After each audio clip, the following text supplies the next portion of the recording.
Few smartphone brands launched with as much hype as nothing.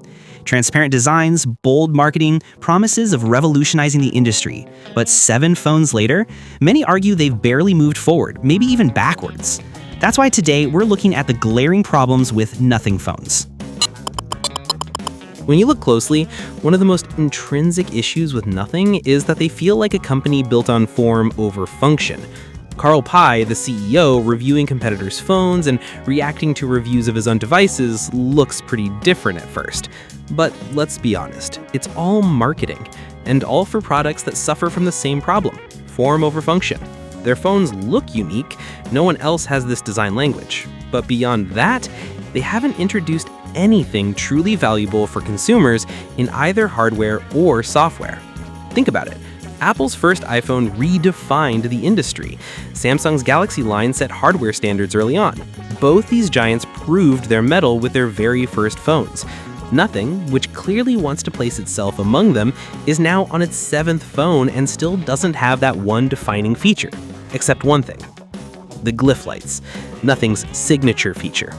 On paper, it's a cool idea, your notifications glowing on the back of the phone, and at first, people love it. But after a few days, the novelty totally fades. Most users admit they don't care about the lights after a while and just flip the phone to check notifications. The glyph interface on the Phone 3 was supposed to fix this, but instead it ended up being one of the most criticized additions. A tiny circle of Matrix-style white lights, hyped as revolutionary, but in reality, painfully gimmicky. And honestly, it wasn't even an original idea. There have been a dozen phones with weird screens or displays on the back, and most of them failed, except maybe flip and fold phones, but do those even count? The idea wasn't even unique to begin with. But you know what is unique? Kernel, this channel. So subscribe for more unfiltered tech opinions like these. What makes things even stranger is that Nothing positioned itself as different, a rebel brand, the brand that would do everything differently. And yet, they've copied some of the industry's worst habits. No headphone jack, no charger in the box, and accessories sold at overpriced rates. That feels like the opposite of the underdog brand they market themselves as.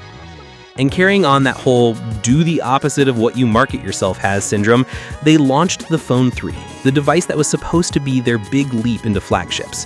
Instead, it ended up being their most criticized release.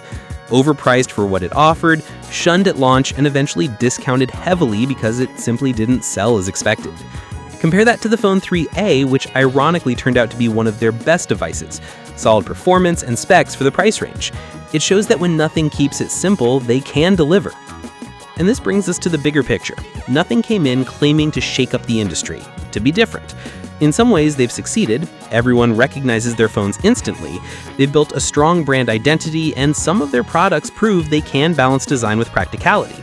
But in other ways, they've also fallen into the same traps as the giants they set out to challenge. They've leaned too hard on gimmicks, repeated the same grievances consumers already have with Apple and Samsung, and still haven't delivered an industry-shaking phone in practice. The question now is simple. Will Nothing finally move past the hype and actually prove themselves with their upcoming devices? Or will they just stay typecast as the brand with lights on the back and a cool OS? What do you think? Drop your thoughts in the comments below. If you liked this video, please subscribe to Kernel for more tech opinions like these, hit the like button, and share it with your tech-savvy friends.